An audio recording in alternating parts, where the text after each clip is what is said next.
Pemirsa, sejumlah buruh akan menggelar aksi mogok nasional pada 2 Desember mendatang menuntut pencabutan formulasi pemerintah dalam menetapkan upah minimum pekerja dalam PP nomor 78 tahun 2015. Sejumlah serikat buruh berencana menggelar mogok nasional secara serentak pada 2 Desember mendatang di 20 provinsi. Buruh menuntut pencabutan peraturan pemerintah nomor 78 tahun 2015 tentang formulasi penetapan upah minimum pekerja UMP ke kantor gubernur di daerah dan istana kepresidenan. Ketua Kamar Dagang Indonesia Rosan Roslani menyayangkan adanya aksi ini karena dapat mengganggu produktivitas perusahaan-perusahaan. Padahal Rosan berpendapat formulasi UMP pemerintah sudah cukup baik karena memberi kepastian kenaikan UMP setiap tahun bagi buruh sebesar 8 hingga 10%. Ya, kalau buruh ini ikut malah itu sebenarnya yang kalau dunia usaha lebih khawatir gitu ya. Karena ini kan pasti mengganggu produktivitas, mengganggu jalannya perusahaan yang memang sudah direncanakan, dan kita sih harapkan ya ini jangan merambat ke masalah yang lain-lain gitu ya. Kita harapkan sih udahlah ini kita kembali semua kerja, kembali semua fokus. Sementara itu, serikat buruh seperti Konfederasi Serikat Pekerja Indonesia KSPI menilai penetapan UMP seharusnya mempertimbangkan sejumlah rekomendasi provinsi, kabupaten, dan kota seperti inflasi daerah. Anehnya, menurut Undang-Undang nomor 13 tahun 2003, penetapan upah minimum itu adalah ditetapkan oleh gubernur rekomendasi dari Bupati Wali Kota. Tapi begitu sampai gubernur, rekomendasi Bupati Wali Kota ditolak. Gubernur memaksa untuk memakai PP nomor 78 yang 8,25% kenaikannya. Berarti itu kan melanggar undang-undang. Untuk tahun 2017, kenaikan UMP ditetapkan sebesar 8,25%. Sesuai dengan PP nomor 78 tahun 2015, angka ini berasal dari angka inflasi nasional sebesar 3,07% dan pertumbuhan ekonomi nasional 5,18%. Dari Jakarta, Najla Hiladiyah, Din Metro TV. Kombes Awi Sutiono mengatakan akan memanggil Rizik Syihab dan Amin Rais. Mereka akan diperiksa sebagai saksi terkait kasus dugaan penghinaan presiden yang dilakukan oleh musisi Ahmad Dhani. Sedianya ada 8 orang yang akan dipanggil penyidik terkait kasus tersebut. Mereka yakni Habib Rizik, Amin Rais, Munarman, Egy Sujana, Ratna Sarumpait, Mulan Jamila, dan Ahmad Dhani sendiri.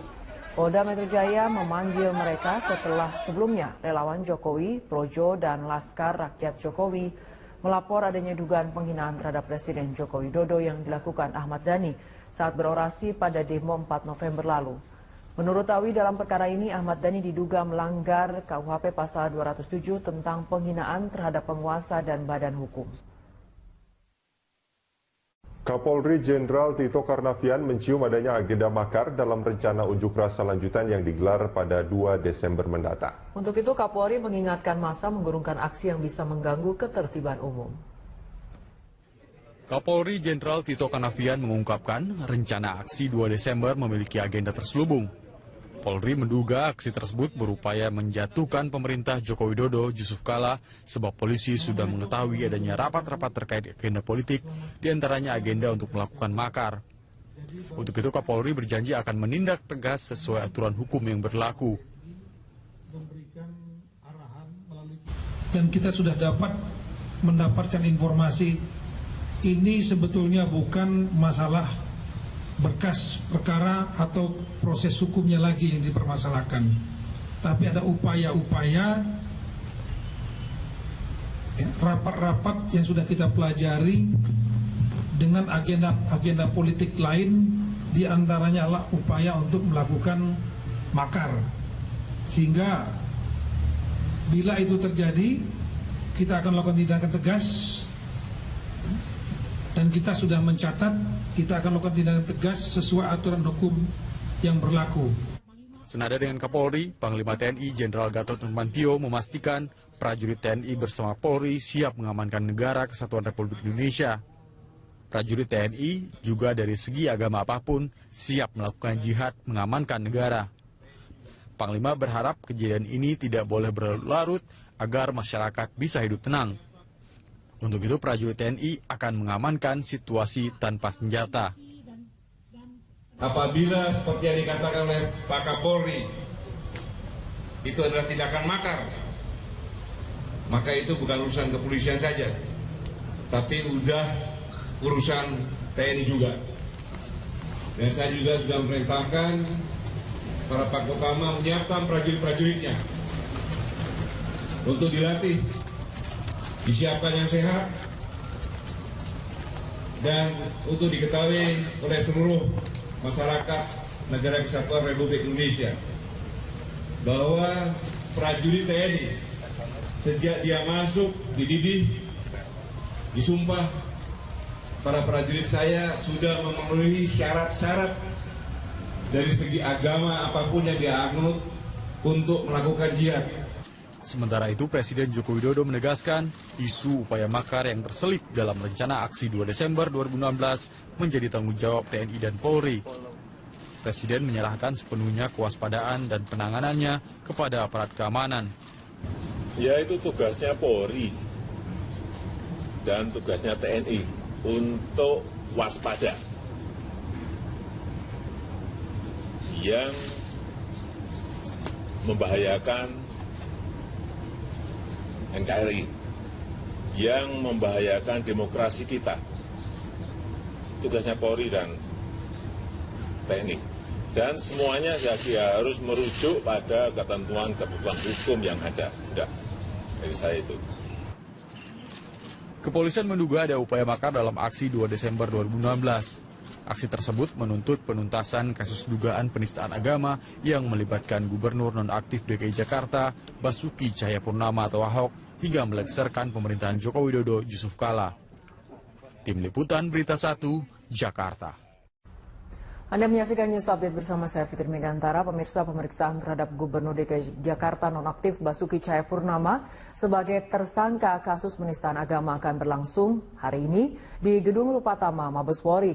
Kadif Humas Polri menyatakan pemeriksaan akan dijadwalkan pada pukul 9 pagi. Dan untuk mengetahui situasi terkini di Mabes Polri, kita akan langsung bergabung dengan reporter Tika Bermau dan juru kamera Rinto Harahap dari Mabes Polri. Tika, pemeriksaan perdana Ahok dijadwalkan pagi ini. Apakah Ahok sudah terlihat tiba di Mabes Polri? Selamat pagi Fitri, memang benar bahwa Basuki Cahayapurnama akan diperiksa pada hari ini sebagai tersangka kasus dugaan penistaan agama, di mana ini merupakan pemeriksaan perdananya setelah ditetapkan menjadi tersangka pada tanggal 16 November 2016 yang lalu. Dan memang pada pukul 8 pagi waktu Indonesia Barat ini belum terlihat kedatangan dari Basuki Cahayapurnama ataupun kuasa hukumnya Sira Prayuna dan kawan-kawan, karena memang dijadwalkan pemeriksaan akan dilaksanakan pada pukul 9 pagi waktu Indonesia Barat atau 1 jam lagi.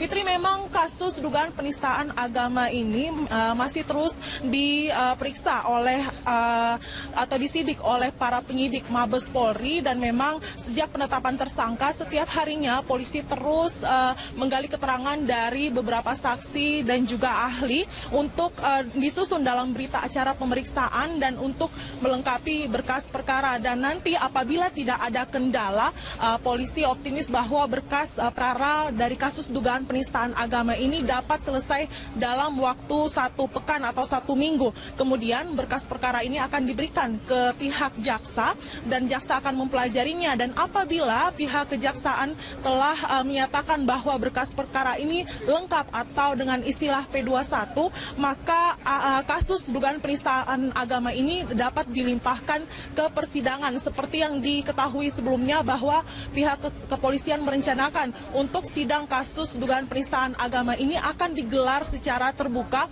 seperti kasus yang sempat menarik perhatian publik sebelumnya, yaitu kasus kematian Wayan Mirna Salihin dengan terdakwa Jessica Kumala Wongso ini, agar masyarakat dapat melihat langsung secara langsung dan transparan penanganan dari kasus dugaan penistaan agama ini. Dan seperti yang kita ketahui bahwa Basuki Cahayapurnama ini telah disangkakan dengan pasal 156A KUHP yang isinya melakukan perbuatan penodaan terhadap suatu agama di Indonesia, dan maksimal penjara atau pidana yaitu selama 5 tahun penjara. Fitri. Ya, Tika, dengan jelang kedatangan dan pemeriksaan Ahok sebagai tersangka di Mabes Polri, bagaimana dengan pengamanan di sana?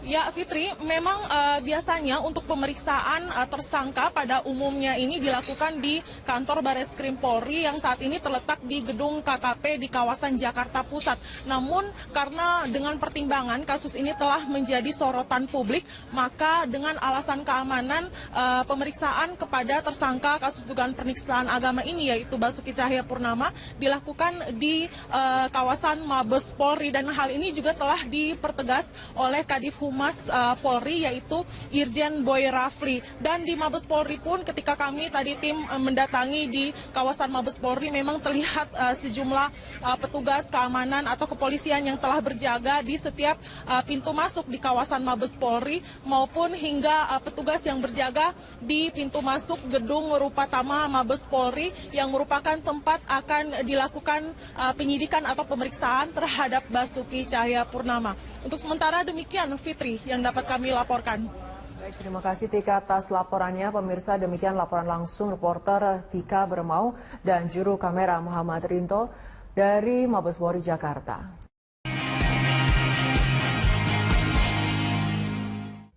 Kembali lagi di Selamat Pagi Indonesia, pemirsa, bagian yang baru bergabung, kami sedang membahas terkait kenakalan-kenakalan di masa kampanye. Salah satunya alat peraga kampanye yang sering kali banyak dirusak. Sudah hadir di studio Selamat Pagi Indonesia ada Daniel Sufron. Mas Daniel kembali melanjutkan. Tadi banyak sekali yang dilakukan di luar batas begitu. Nah, tentunya ada konsekuensi hukum. Harus diingatkan kembali mungkin konsekuensi hukum seperti apa saja terkait perusakan alat peraga kampanye yang saat ini kita banyak temukan. Ya, jelas pidana itu diberlakukan, pidana pemilihan umum, pemilihan kepala daerah. Itu jelas dalam undang-undang diatur larangan ini jika dilanggar akan diancam. Nah, yang kedua itu soal administrasi. Kita juga terus monitoring bagaimana keseriusan dan kepatuhan dari teman-teman pasangan calon yang dampaknya harus mampu mengendalikan dan mengkoordinir keseluruhan aktivitas kampanye. Nah, bahwa ada yang tidak dilaporkan dari aktivitas kampanye, di lapangan tiba-tiba kita tahu dia langsung kampanye loh, ini bagaimana? Kita punya kewenangan bersama kepolisian untuk melakukan pembubaran dan penghentian acara kampanye itu. Tuh, coba didengarkan ya. Dan ini ada aturan bebas berkampanye, bisa Anda saksikan di layar kaca, pemirsa.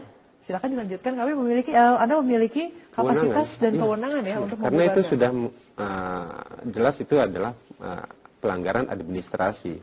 Nah, tapi di luar itu tentu kita tidak ingin aura yang dikedepankan oleh penegakan hukum dalam konteks ini kan soal pidana, kemudian larangan. Karena kita ingin ini menjadi bagian dari pendidikan politik dalam konteks pemilihan kepala daerah. Jadi itu harus imbang. Maka kami juga pantau terus. Makanya kita ini bulan pertama dari seluruh aktivitas kampanye yang sampai di Februari pertengahan, kita terus monitoring apakah ini masih terkendali ataukah memang butuh treatment khusus. Yang tadi disebutkan ya, treatment khusus ini seperti katakanlah khas yang terjadi di Pilkada serentak DKI dalam hal ini. Kalau masalah klasik seperti politik uang, seperti itu masih bisa ditemukan di awal-awal masa kampanye, atau justru ada waktu-waktu tertentu yang menjadi tren ketika politik uang tentunya selalu menghiasi Pilkada serentak. Kami sudah cek memang kemarin pada sektor administrasi dana kampanye itu juga masih mulai lebih rapi lah dari yang 2015, tetapi juga masih belum cukup menunjukkan progres yang baik dari teman-teman paslon. Saldonya belum dilaporkan, kemudian rekening khusus juga ada yang masih belum disampaikan. Dan menyangkut itu tentu kita memprediksi bahwa poin-poin menyangkut politik uang ini kan bagian dari instrumen yang lain yang ingin digunakan oleh pasangan calon yang meski itu dilarang, tapi mereka kan paham bahwa itu nanti kita prediksikan itu nanti menjelang injury time. Jadi hari-hari ini kita belum, dan kita tidak berharap pada laporan soal politik uang, kita tidak dapat laporan itu per bulan pertama ini. Tetapi kita juga memahami bahwa dinamika di daerah, karena kampanye yang 3 bulan ini kan harus di-manage, itu betul-betul pengawas pemilu sudah kita bekali dengan banyak skill dan instrumen yang mampu mengendalikan. Mengendalikan itu begini, bahwa sebelum kampanye mereka harus mampu melakukan mitigasi dan semacam pemetaan yang memadai bagi daerah-daerah tertentu. Karena seperti di Sulawesi Barat, sektor media sosial itu memang ada dampak. Tetapi kemudian mereka, teman-teman pengawas mampu mengendalikan bersama keamanan untuk mampu mengajak warga tidak terpengaruh bahwa ada informasi, dan orang-orang yang kemudian ini ada juga yang berani menyampaikan meski tidak menjadi pelapor. Nah, ini menarik terkait media sosial. Kan media sosial memang harus didaftarkan, begitu kan? Peraturan yang baru harus didaftarkan, tapi banyak juga katakanlah buzzer-buzzer yang memang sebetulnya tidak terlibat langsung dengan pasangan calon, namun akhirnya menyebarkan informasi. Ya, kalau informasi bagus, bagus. Tapi kalau hate speech, nah itu beda cerita, Mas Daniel. Ya, kita memahami itu. Makanya saya bilang pemetaan dari badan pengawas di provinsi ini penting untuk mengetahui juga soal grafik atau intensitas dari pengguna media sosial, entah melalui cara apa, karena kita bukan pengawas dalam konteks media sosial. Nah, dalam konteks itu perlakuan di setiap daerah berbeda. Maka saya contohkan di Sulawesi Barat. Ternyata berpengaruh begitu. Berpengaruh, tetapi mereka mampu melakukan upaya intercept kepada warga untuk tidak terpengaruh, dan orangnya ada yang datang merasa dia mendapatkan informasi yang tidak benar, itu di Facebook kalau tidak salah. Kemudian langsung kita datangi juga pada orang yang bersangkutan dan bagaimana tindakan berikutnya. Karena ini juga soal penegakan hukum penting disampaikan, karena untuk daerah-daerah dengan skala pengguna media sosial yang tinggi, tentu ini butuh treatment yang berbeda dari yang seperti itu. Dan dalam konteks itu kita berharap kecerdasan dan kedewasaan dari warga di satu wilayah dengan intensitas pengguna media sosial yang tinggi itu disertai juga dengan keberanian untuk menyampaikan informasi itu. Nah, karena ini sifatnya sangat subjektif, tentu kepada pasangan calon yang merasa dirugikan, secepatnya kita datang ke pengawas pemilu. Karena kalau kami harus kemudian memeriksa ribuan, ratusan ribu, bahkan jutaan pengguna media sosial, itu sesuatu yang tidak dalam prosedur kami lakukan. Oleh karena itu dibantulah kepada warga dan khususnya pasangan calon. Sejauh ini ada laporan dari pasangan calon yang merasa dirugikan, katakanlah? Kita belum ada dapat laporan itu. Kecuali yang sifatnya sudah manifest menjadi tindakan atau perbuatan fisik. Karena media sosial ini kan dampaknya sebenarnya tidak memukul langsung kan. Cuman dia memberikan impak kepada pikiran seseorang. Psychological war sangat, begitu ya. Dan itu sifatnya psikologik sehingga perlu dibuktikan di situ. Bahwa memang kita perkataan misalnya menyudutkan ras tertentu atau menyudutkan sebuah kepercayaan tertentu? Nah, ada upaya yang tidak dalam konteks penegakan hukum, karena kami dalam konteks penegakan hukum itu meminta kalau yang di daerah-daerah tertentu mereka langsung bisa melakukan penindakan dalam skala tidak sampai memidanakan atau apa. Tetapi dalam konteks yang ini, apalagi kosmopolitan, kemudian kota metropol dan macam-macam, itu penting untuk dibantu. Jadi sejalan lah, inline dengan soal pengguna yang begitu marak, diimbangi dengan kecerdasan dan kedewasaan untuk menyampaikan informasi ini betul-betul sudah mengganggu taraf ketertiban, kemudian kerukunan, sehingga Panwas kan kita punya sampai di tingkat kelurahan. Ya, betul. Jadi itu sudah siap teman-teman itu. Cuman kalau secara langsung mengawasi, mungkin kita tidak cukup mampu untuk mengawasi ribuan dan jutaan pengguna media sosial. Tapi sebagai media tentunya akan membantu nanti sangat, dari Panwaslu untuk kita mengawal, begitu persis, ya. Kita sangat berharap siapapun membantu untuk ini kepentingan kita bersama. Betul. Tetapi yang dirugikan itu datanglah kepada kami untuk bisa kami tidak lanjuti, karena kami memantau ya, ini masih bulan pertama, bulan kedua, bulan ketiga, selain soal politik uang juga ini kan intensitas gelontoran dari konten kemudian bentuk, termasuk media sosial, sekiranya masif, kita begitu ya. dibutuhkan, kita akan koordinasi di tingkat nasional dengan Barreskrim dan Sama-sama juga kita akan kawal ya, Kominfo. Pesta Demokrasi ini nanti Pasti. di Indonesia 2017. Terima kasih Mas Daniel Sukron sudah hadir di sini memberikan pencerahan untuk kita semua. Dan pemirsa, Selamat Pagi Indonesia masih akan kembali selepas jeda berikut terkait gerakan toleran. Toleran seperti apa? Temukan jawabannya sesaat lagi.